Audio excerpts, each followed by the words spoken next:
산상수훈을 계속 보고 있습니다. 오늘 5절에 보니까 기도에 관한 얘기예요. 기도는 하나님의 사람이 하나님 앞에 이야기하는 대화의 시간입니다. 그런데 이 대화도 위선으로 하는 사람들이 있었음을 오늘 말씀을 통해서 알 수 있습니다. 기도할 때 위선자들처럼 하지 말아라. 위선자들의 특징이 무엇입니까? 사람들에게 보이려고 한다는 거예요. 그래서 기도하는 것도 기도를 꼭 뭐 골방에 사라 이런 얘기는 아니거든요. 기도를 교회 와서 할 수 있는 거예요. 그런데 이들의 기도의 특징이 뭐였냐면 회당과 큰 길에서 기도를 하는 거예요. 뭐 하려고? 여기 보니까 사람들에게 보이려고. 사람들에게 보여주려고. 그러니까 하나님하고의 대화나 하나님하고의 관계가 중요한 게 아니라 사람들이 어떻게 보느냐 이게 더 중요했다. 그래서 하나님께서 뭐라고 얘기를 합니까? 기도할 때 골방에 들어가서 문을 닫고 숨어서 계시는 하나님께 기도하라는 거예요. 근데 이걸 꼭 뭐 혼자서 막 아무도 보지 않는 데서 기도하라 이런 얘기가 아니고, 왜냐하면 이스라엘 백성들은 미스바라는 곳에서 같이 모여서 기도하는 게 분명히 있었거든요. 대비를 보여주는 거예요. 위선자처럼 남에게 보이려고 신앙생활하는 사람들에게 하나님은 아무도 보지 않는 곳에서 기도해도 다 아시니까, 그래서 대비해서 길 한가운데서 기도하는 사람들과 대비해서 골방에서 기도하라는 거예요. 기도하면 하나님께서 다 아신다. 그런데 저는요 5절과 6절을 보면서 한 가지가 눈에 들어오더라고요. 저는 그냥 기도가 하나님과의 대화고 기도하면 뭐 여러 유익이 있겠구나 이렇게 생각을 했는데, 예수님께서 모인 제자들에게 명확하게 얘기를 하는데 뭐라고 얘기를 하냐면 상이라는 개념하고 기도라는 개념을 연결해서 보여주고 있어요. 5절에 보니까 뒷부분에 보면 이런 구절이 있습니다. 내가 진정으로 너희에게 말한다. 그들은 자기네 상을 이미 다 받았다라고 얘기해요. 기도를 하는데 위선자로 사람들 앞에서 보이려고, 와, 저 사람은 기도 많이 하는 사람이구나, 저 사람은 하나님과의 관계가 좋은 사람이구나, 이렇게 칭찬을 받았을 거 아니에요. 근데 기도의 상을 이미 다 받은 거예요. 그리고 6절에 보니까요. 너는 기도할 때 골방에 들어가 문을 닫고서 숨어서 계시는 내 아버지께 기도하여라. 그리하면 숨어서 보시는 너희 아버지께서 너에게 갚아주실 것이다. 상, 갚아줌.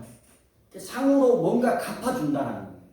근데 기도는 여기서 알 수 있는 것은 두 가지인데, 기도는 하나님과 나의 1대1의 관계라는 거예요. 또 하나는 기도가 상이 있다는 거예요. 기도가 갚아줌이 있다는 거예요. 아, 제가 이게 무릎을 탁 줬어요. 여러분, 기도하면 상 받는다라는 얘기 들어본 적 있어요? 기도하는데 상이 있더라고요. 제가 좀 이해 안 되는 것이 많이 있었거든요. 왜냐면 저희는 믿음의 1대입니다. 저희 부모님과 같이 신앙생활을 했거든요. 근데 보면 믿음의 2세대, 3세대인 같이 공부를 해도 신학을 해도 믿음의 2세대인 3세대 뭐 이런 그 동기들이 있었어요. 목사님 자녀, 뭐 제가 아는 목사님 중에 한 분은 TV에도 요즘에 좀 나오던데 같이 사역했던 분인데 애가 몇 명, 4명인가 5명인데 전부 온 가족이 몇 명이 5명인가요? 장경원 목사님 자녀 5명인가요? 5명이 전부 그 클래식 악기를 다 전공해요. 근데 거기는 3대인가 4대째 목사님 가정인 거예요. 그런데요, 그 윗대에서 기도한 것이 그 평안이 자녀에게 있더라. 이해할 수 없는 거예요. 왜냐면 하나님과의 관계가 내가 1대1인데 왜 아버지가 장로고 목사였던 가정에 그 자녀들, 그 기도가 쌓여진 자녀들이 이상하게 평안함이 있고 열려지는 게 있어서 이게 뭐냐, 하나님과 1대1의 관계인데. 근데 그게 상이라면 상인가 보다. 예수님의 얘기거든요. 기도할 때 사람에게 나와 상관없이 사람 앞에 이미 다 보여진 사람은 니네 상 이미 받았어. 그런데 나와 1대1의 관계를 잘한 너는 내가 갚아줄 수 있겠다. 여러분, 기도는 상이 있습니다. 그래서 우리가 하나님 앞에 드리는 자녀를 위한 기도, 여러분의 인생을 위한 기도, 하나님 앞에 1대1로 무릎 꿇은 그 기도는요, 하나도 헛된 게 없는 거예요. 하나님의 갚으심이 있다. 성경 속에 보니 이런 많은 예가 있어요. 하나님의 갚아주시는 방법들이 여러 가지가 있더라고요. 빌립보서 4장 19절에 보면 우리의 필요를 채우신다고 되어 있어요. 요한복음 14장 27절을 보면 우리에게 평안을 주신다고. 평안으로 갚아주시고 필요로 갚아주시고, 야고보 1장 5절에 보면 지혜를 주신대요. 이게 수십 구절에 하나님의 갚아주심이 기도하는 사람들에게 있다는 것을 보여주고 있어요. 신뢰도 많이 나옵니다. 우리 저녁기도의 사무엘상을 보고 있지만 사무엘상에 보면 1장에 한나의 기도가 나와요. 자녀가 없는 한나가 하나님 앞에 기도를 하는데 사람에게 보이려고 하는 기도가 아니었어요. 하나님 앞에 1대1로 엎드려 기도할 때 얼마나 그 기도가 간절했는지 술에 취한 것 같이 하나님 앞에 그렇게 기도를 해요. 근데 하나님이 어떻게 하셨습니까? 필요를 채워주잖아요. 그렇게 기도했을 때 우리 사무엘상 1장 20절 한번 읽어볼게요.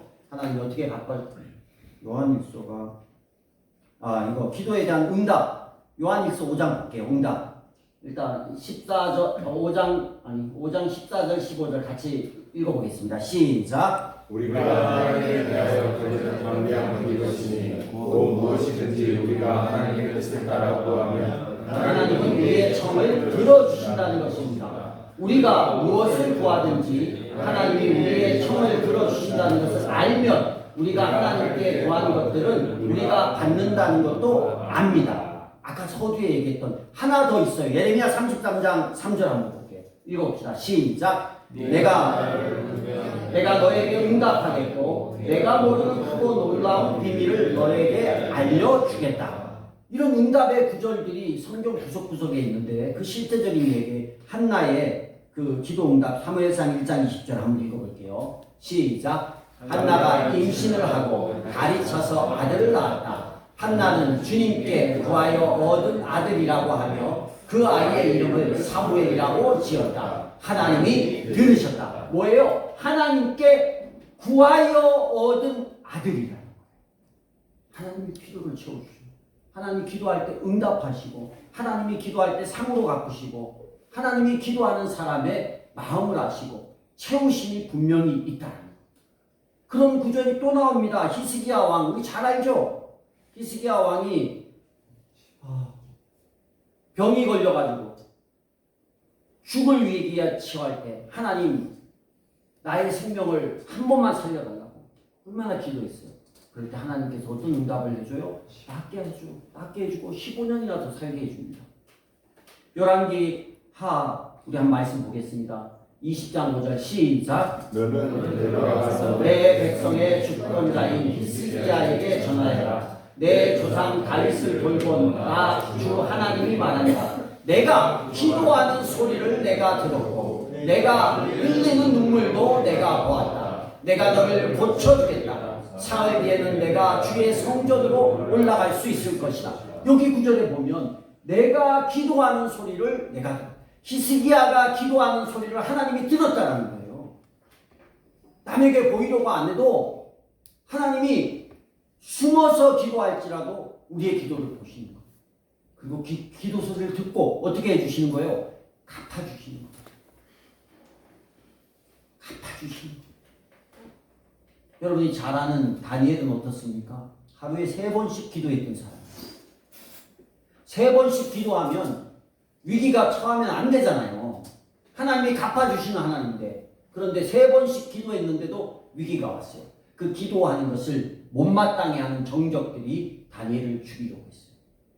기도하면 왕 외에 기도하는 대상이 있으면 사자굴에 넣겠다. 다니엘 어떻게 했습니까? 창문을 열고 이거는 사람에게 보이려고 한 기도가 아니라 더 담대하게 창문을 열고 볼 테면 봐라. 여전히 기도했어요. 여전히 기도했어요. 그때 어떻게 하십니까? 하나님께서 사자굴에 그 정적들의 공격 때문에 사자굴에 빠졌는데 사자굴에서 구해 주시는 하나님이에요. 기도했는데 망해요? 아니에요. 베드로가 어땠습니까? 베드로가 은혜 받고 하나님 앞에 열심히 일할 때 베드로가 감옥에 갇히게 됩니다. 근데 감옥에 갇힌 그 베드로를 위해서 교회가 엎드려서 기도합니다.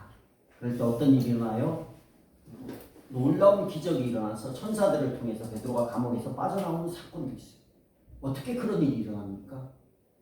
하나님의 기도를 통해서 기도하는 사람들, 기도하는 무릎을 통해서 일어나요.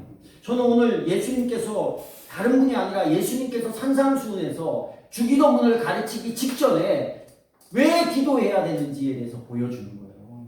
사람 앞에 잘 내고 누구한테 보이려고 하는 게 아니라 너희가 기도할 때 하나님의 갚아주심과 하나님의 상이 우리의 인생 가운데 있다라는 거예요. 할렐루야. 교회가 저녁 기도회도 하고 뭐 기도할 수 있는 때가 많잖아요. 여러분 얼마나 기도하시는지는 모르겠어요. 기도할 때 주시는 고치심과 채우심과 은혜가 있고 나의 인생뿐만 아니라 내 자녀를 위해 기도하고 내 가족을 위해 기도하고 나라를 위해 기도하고 이 모든 기도가 하나도 땅에 떨어지는 것이 아니라 하나님의 상과 갚으시는 거예요. 나라가 어수선합니다. 뭐 지금 제가 오늘 칼럼에도 썼는데 꼭 읽어보십시오. 나라가 대통령이 탄핵되는 일이 생겼어요. 뭐 잘했건 못했건 간에 2번씩이나 이 나라의 대통령이라는 사람이 임기를 못 채우는 거예요. 이런 일은 국가적으로 어마어마하게 불행한 일입니다. 경제적으로도 어려운 일이고 이걸 다시 대선을 치른 사회적 비용도 많이 들어요. 우리 뭐 해야 되겠어요? 극우에 빠지고 극자에 빠져서 서로 손가락질하고 혐오하고 그게 아니라 기독교인은 그러면 안 돼요. 우리는요 기도예요. 그래서 그런 걸 쳐다보고 여러분이 아무리 여기서 날뛰어 봐도 나라가 바뀌는 게 별로 없어요. 바뀔 것 같죠? 안 바뀐다니까요. 그냥 투표할 때 그냥 내가 할 사람 투표하시면 돼. 그걸 뭐 여당을 하든 야당을 하시면 된다니까. 근데 우리끼리 왜 너는 나쁜 놈이야, 너는 손가락질하고 이거는 크리스찬의 모습이 아닌 거예요. 너는 열을 좋아하면 손가락질, 야를 좋아하면 너는 왜 야를 좋아하냐 손가락질하는 것은 그리스도인의 모습이 아니에요. 우리의 모습은 뭐냐? 나라를 위해서 기도해요. 이 나라가 여기까지 온 것은 기도를 통해서 이 민족이 민주주의를 얻고 여기까지 발전을 해왔는데 왜 오늘의 크리스찬들은 기도하지 않고 세상 사람하고 똑같이 기도하면 상을 주시고 갚으시는 하나님이 있는데 세상 사람들과 똑같이 골방에서 유튜브를 보면서 다들 이상한 생각들을 하고 있는 거예요. 그러지 마시고 혐오하고 미워하지 마시고 기도하시고 기도할 때 우리의 마음을 고치시고 기도할 때 하나님이 상황을 역전시키는 그런 하나님이 계시죠. 갑자기 그 송경민 목사님의 기도할 때가 생각이 나요. 그죠? 기도할 때 찬양 있죠. 우리 제목 집사님 마이크 하나 듣고 찬양하면서 합시다. 우리 기도할 때 내가 잘 모르니까 그 코드가 뭐였죠? 제가 이 준비된 게 아니라서 오늘 갑자기 생각이 나는데 여러분 기도할 때라는 곡이 하나 있습니다. 그 F 코드로 한번 가사가 갑자기 생각이 나요. 기도할 때 몇 번 하니까 이 찬양 한번 하고 기도할 때 하나님이 갚으시고 도우시는 그 은혜를 우리가 한번 생각해 봤으면 좋겠어요. 우리 드럼도 한번 쳐주면 좋을 것 같아요.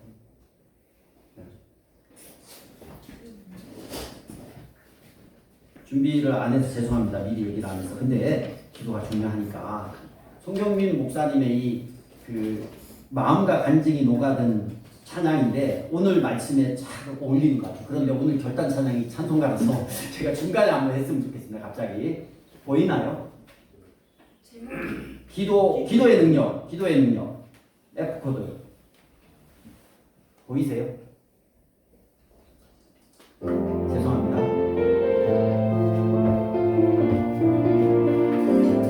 가사를 생각하면서 한번 찬양하겠습니다. 기도할 때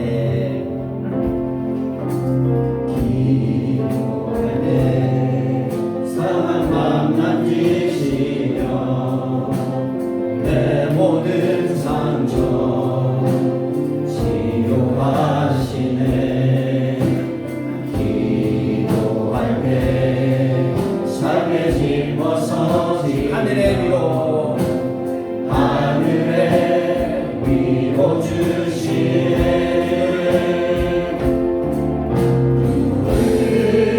멈추지 않으리.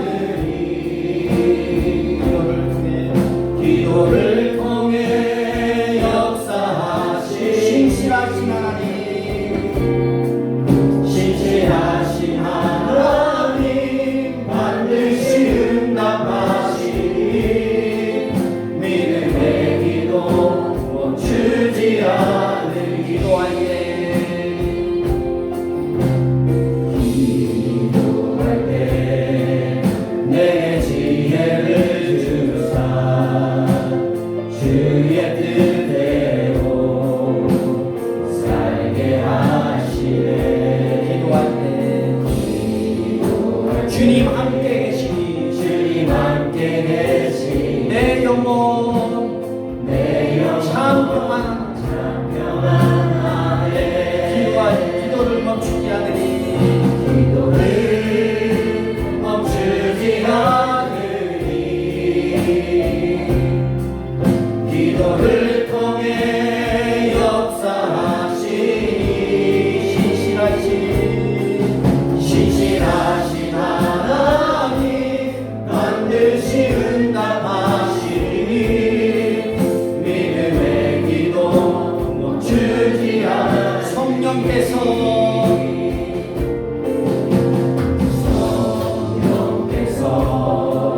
기도를 도우시니 지친 내 영혼 새 힘을 얻네. 내 연약함 모두 고백할 때에 주께서 용서하시네. 기도를 멈추지 않으니 기도를 통해 역사하시니 신실하신 하나님, 반드시 응답하시니 믿음의 기도 멈추지 않으리. 기도를 멈추지 않으리. 기도를 멈추지 않으리. 기도를 통해 역사하시니 신실하신 하나님, 반드시 응답하시니 믿음의 기도 멈추지 않으리. 아멘. 이분이 그냥 이 곡을 쓴 것 같지는 않아요. 우리의 상한 마음을 고치시고 지혜를 주시고 우리를 도우시는 하나님, 그 간증이 녹아있는 찬양 같습니다. 여러분, 기도를 멈추면 안 돼요. 왜냐? 기도는 하나님과의 대화이고 우리의 호흡입니다. 그리고 기도한 사람의 그 기도가 땅에 떨어지지 않고 하나님의 상이 있고 갚으심이 있다는 것. 얼마나 기도하십니까? 얼마나 기도하세요? 그리고 어떻게 기도하세요? 바라기는 매일매일 하루에 한 번 이상은, 다니엘같이 되려면 3번씩은 해야 돼요. 실제로 여기 내일 우리 노예를 하는 동학교에는 1000번, 하루 3번씩 기도회를 예배죠. 그걸 1000번을 수십 번 반복하는 거예요. 1000번 하려면 하루 3번씩 1000번째를 하루 3번씩 기도를 해서 하더라고, 1년에. 그걸 또 몇십 번 하는 교회.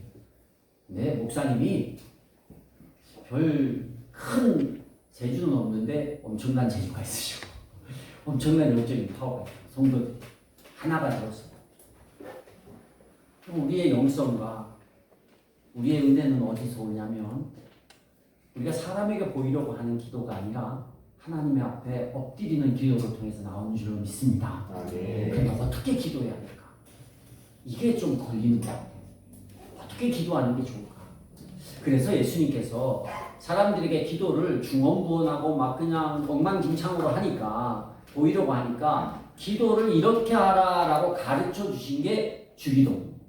그렇다고 해서 여러분이 주기도문만 하루에 100번씩 하라는 얘기가 아니에요.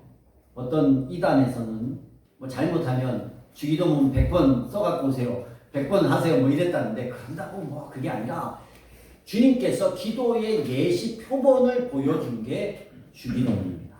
어떻게 기도해야 할까? 우리는 그냥 우리의 기도를 하고 우리가 하나님 앞에 무조건 달라고 무조건 이렇게 해주세요. 이런 기도를 할 때가 많이 있습니다. 그런데 하나님은 우리가 구하기 전에 우리의 필요를 다 아신다고 이야기를 하세요. 그리고 나서 주님께서 가르쳐주는 기도가 뭐냐면 9절부터가 나오는 그러므로 너희는 이렇게 기도하여라 라고 얘기를 해요. 7절과 8절은 우리가 구하는 거 다 안다라는 거예요. 다 안다라는 거예요. 근데 우리는 거의 앉아서 하는 얘기가 뭐냐면 이거 해주세요, 저거 해주세요, 이거 도와주세요, 저거 해주세요잖아요. 근데 주님이 그걸 다 안돼요. 그러니 너희는 이렇게 기도해라. 기도의 폼입니다. 뭐라고 하냐면 9절에 보니까 그러므로 요 9절만 해도 사실은 좀 많이 해야 되는데 제가 짧게 해드리는 거예요. 잘 기억하십시오. 9절에 보면 하늘에 계신 우리 아버지 이렇게 부릅니다. 기도의 대상에 대해서 정확히 알고 기도하라는 거예요. 교회 다니는 사람만 기도합니까? 아니죠, 그죠? 교회 다니지 않는 사람도 기도를 해요. 부처님께도 기도를 하고 알라신에도 기도를 합니다. 그래서 우리가 오늘 내가 앉아서 기도를 할 때 내가 누구랑 대화를 하고 있는가, 내가 누구에게 이야기를 하고 있는가에 대해서 분명히 구하라는 거예요. 하나님, 대상이 내 믿음의 표현입니다. 내가 하나님께 지금 구합니다. 우리 그럴 수 있잖아요. 그냥 하늘이 나를 도와주세요. 이렇게 기도하는 사람도 있거든요. 그냥 온 세상이 나를 도와주세요. 천지신명이 나를 도와주세요. 이런 마음으로 기도하면 안 된다는 거예요. 우리가 기도하는 것은 명확하게 천지를 창조하신 하나님 앞에 기도한다라는 대상입니다. 그 다음에 해야 될 게 뭐냐면 하나님의 뜻을 구하는 기도입니다. 그래서 이게 10절까지 있는데 그 이름을 거룩하게 해달라고 기도하고 있고 나라가 임하게 해달라고 기도하고 하나님의 뜻을 위해 기도합니다. 그러니까 세상 가운데 하나님의 이름이 영광을 받고 높아지고 거룩해지게 해달라고, 이 땅에 하나님 나라가 임하게 해달라고, 하나님 나라 복음이 전해지고 바울의 삶이 그랬잖아요. 그런 거. 그냥 세상의 가치관이 이 땅을 뒤덮는 게 아니라 이 땅이 정말 하나님의 가치, 하나님 나라가 뭔지, 그리고 하나님의 뜻이 이 땅에서 이루어지게 해달라고. 여러분, 우리가 오해하시면 안 돼요. 대통령이 크리스찬 대통령이 되는 게 하나님의 뜻입니까? 아니거든요. 그래서 아니면 뭐 우리 대통령이 되었는데 불교 믿는 사람이 대통령이 됐어. 그러면 그건 하나님의 뜻이 아닌가요? 여기가 하나님 나라가 아니면 이 세상에는 믿는 사람 안 믿는 사람이 다 살아요. 실제로 예수님이 초대교회에 있었을 때 예수님 당시에 총독과 황제는 어떤 사람이었어요? 크리스찬이었습니까? 아니에요. 크리스찬이 아니었어요. 그래서 예수님께서 우리가 하나님의 법은 지키고 세상의 법도 지켜야 돼요. 그래서 가이사의 것은 가이사에게 주라고, 세금 내라고 이렇게 얘기를 했잖아요. 그래서 여기가 기독교 국가고 모든 민족이 크리스찬이 아닌 이상 넌 크리스찬이 대통령이 될 수 있는 거예요. 그걸 가지고 이건 하나님의 뜻이 아니다 이렇게 말하는 것은 성경을 오해하는 거예요. 그럼 그걸 어떻게 해야 돼요? 넌 크리스찬이 대통령이 되었을 때 어떻게 해야 됩니까? 그 사람이 이 하나님의 뜻이 뭐냐면 대통령으로서 지도자로서 누구를 위한, 자기의 명예와 자기의 권력과 자기의 평안을 위해서 대통령의 일을 하는 게 아니라 대통령의 책무와 백성을 돌아보고 그것을 바르게 할 수 있도록 하는 것이 하나님의 뜻인 거예요. 지도자를 위해서 기도하라 했거든요. 지도자가 바로 서야 백성이 평안한 거예요. 지도자 한 사람이 잘못되면 온 나라가 엉망진창이 되는 거예요. 그게 하나님의 뜻인 거예요. 그래서 우리가 하나님의 뜻이 전부 다 기독교인이 되는 것, 물론 이 땅에 많은 사람이 예수를 믿는 것, 이건 하나님의 뜻입니다. 그런 게 하나님의 뜻이 이 땅 가운데 이루어지고 하나님의 나라가 이 땅 가운데 이루어지기를 위해서 먼저 그 나라와 그 의를 위해서 우리의 기도가 들어가야 됩니다. 그 기도가 포함이 되어야 됩니다. 그래서 나의 뜻을 이루는 기도가 아니라 하나님의 뜻이 무엇일까? 나타난 현상 가운데서 하나님의 뜻이 무엇일까? 내 고집과 내 아집을 내려놓고 하나님의 뜻이 무엇인지를 먼저 기도하라는 것이 예수님의 기도의 방법입니다. 그럼 우리를 위한 기도는 하지 말아요. 있잖아요. 11절에 보니까 이렇게 얘기를 합니다. 오늘 우리에게 필요한 양식을 내려주시고, 뭐 양식만 필요해요? 돈도 필요하죠. 건강도 필요하죠. 이것저것 필요하잖아요. 근데 예수님께서 가르칠 때 그 모든 것을 다 하나하나 가르친 게 아니라 너희가 필요한 것을 구하라는 거예요. 양식이란 하나의 표현이지만 우리가 필요한 것을 구할 것은 구해도 된다라는 거예요. 우리에게 필요한 거 구하십시오. 다 구했잖아요. 히스기야도 낳게 해달라고 기도했고 한나도 아들 달라고 기도했던 것처럼. 근데 우리의 기도의 문제가 뭐냐면 하나님의 뜻과 관계없이 나의 필요만 구했다는 거예요. 근데 내 이렇게 하나님의 뜻을 구하다가 내 필요를 구하려고 할 때 하나님의 뜻을 먼저 구하고 모든 상황에 대해서 하나님의 뜻이 무엇인가를 구하다 보면 내 뜻을 구하는 게 이게 하나님 뜻하고 안 맞겠구나. 우리가 크리스찬이면 그 양심에 그게 느껴져요. 그러면 그 뜻이 바뀌는 거예요. 그래서 내 필요가 곧 하나님의 필요로 일치되는 것을 경험하게 됩니다. 그래서 여러분의 필요를 구하십시오. 필요하면 모든 기도의 시작은 내 필요를 구하는 데서부터 시작되는 게 보통이거든요. 그러다가 그게 점점 성숙한 기도로 바뀌어가는 거예요. 우리가 이제 기도할 때 예수님이 그렇게 가르쳐주는 거예요. 대상을 가르쳐주고 먼저 그 나라와 의를 위해서 기도하고 그 다음에 우리의 필요를 위해서 기도하는 거예요. 그리고 12절에 보니까 우리가 우리에게 죄 지은 사람을 용서하여 준 것 같이 우리의 죄를 용서하여 주시고 라는 회개 기도가 들어갑니다. 회개 기도, 내 죄를 용서해 주세요 라는, 우리 살다 보면 자범죄가 얼마나 많아요. 그 죄에 대해서 회개할 필요성을 얘기하는 거예요. 그런데 전제가 있어요. 뭡니까?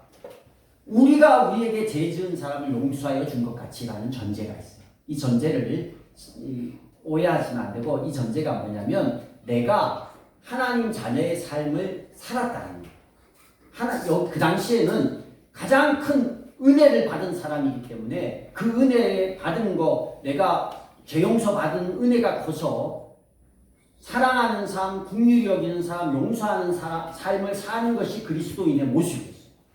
내가 세상 가운데서 이렇게 크리스찬답게 산 것처럼, 그럼에도 불구하고 내가 연약해서 죄 짓는 거 하나님 용서해 주세요. 그러니까 성숙한 그리스도인의 모습인 거예요. 근데 오늘날의 회개를 여러분이 오해하시면 이런 삶이 없이 그러는 거예요. 그런 삶이 없는 거야. 내가 그리스도이니까 막 살다가 하나님 앞에나 교회 나와서 하나님 용서해 주세요. 회개되고. 하나님 봐도 그거는 웃기지 않아요? 아니, 세상 사람이 보는 그리스도인의 회개가 그런 거야. 아니, 하나님이 기도하면 다 회개해 준다며. 그러니까 세상에서 나쁜 짓 다 하고 교회 와서 나 하나님 앞에 회개했어. 나 용서 받았어. 그러면요, 손가락질 받아요. 성경의 회개는 그런 게 아니에요. 우리가 다른 사람의 죄를 용서해 준 것 같이 그런 삶이 있는 거예요. 그 사람이 엎드려서 기도할 때 그게 무슨 기도예요? 진실된 기도라는 거예요. 회개라는 것은 그냥 하나님 앞에 고백하고 끝나는 게 아니라 내 죄에 대한 후회와 돌이킴과 안타까움과 갚아줌이 있는, 그게 진짜 회개라는 거예요. 그래서 주기도문에도 너희가 다른 사람의 죄를 용서해 준 것 같이 내가 너희의 죄를 용서해 주겠다. 그 의미입니다. 회개를 여러분 그냥 웃으는 회개가 아닌 거예요. 그래서 내가 정말 회개를, 하나님 앞에 회개 기도를 한다 그러면 그 죄에 대한 후회함과 돌이킴과 죄 지은 거에 대한 갚아줌이 있어야 돼요. 그리고 하나님 앞에 나와서, 그게 진짜 회개인 거예요. 그런 회개를 하라는 거예요. 그래서 회개에 합당한 열매가 있는 그런 삶, 회개 기도가 들어가야 돼요. 그리고 마지막 13절에 우리를 시험에 들게 하지 마옵시고 라는 기도가 있어요. 이것은 시험과 악이 우리의 삶 가운데 여전히 있다는 거예요. 내 회개 기도한 이후에 하나님, 내가 이런 부분에 연약함이 있습니다. 이런 부분에 늘 넘어집니다. 뭐 물질에 넘어지거나 물질의 유혹에, 성적인 유혹에, 아니면 뭐 이상한 사상의 유혹에, 여러 유혹에, 명예의 유혹에, 이런 유혹들로 사단이 크리스찬을 넘어뜨리려고 하거든요. 이게 영적인 일이기 때문에 우리가, 인간이 그 영적인 상대와 싸워서 이기기가 어려워요. 그러니 기도함을 통해서 하나님의 도움을 받으라는 거예요. 영적인 부분 하나는 내가 늘 이렇게 연약한 부분이 내 안에 많이 있습니다. 이런 걸로 내가 늘 넘어집니다. 이런 걸로 믿음에 손해를 끼칩니다. 하나님 이걸 도와주세요. 이런 시험과 악에서 보호해달라는 기도를 합니다. 그리고 뒤에 이제 14절, 15절에 이게 용서에 관한 12절에 대한 보충 설명으로 추가적으로 용서하는 삶에 대해서 얘기를 하고 기도를 끝냅니다. 여러분 오늘 예수님께서 가르쳐주신 이 기도문을 기억하시면서 중요한 것 두 가지. 하나는 기도는 상이 있다는 것.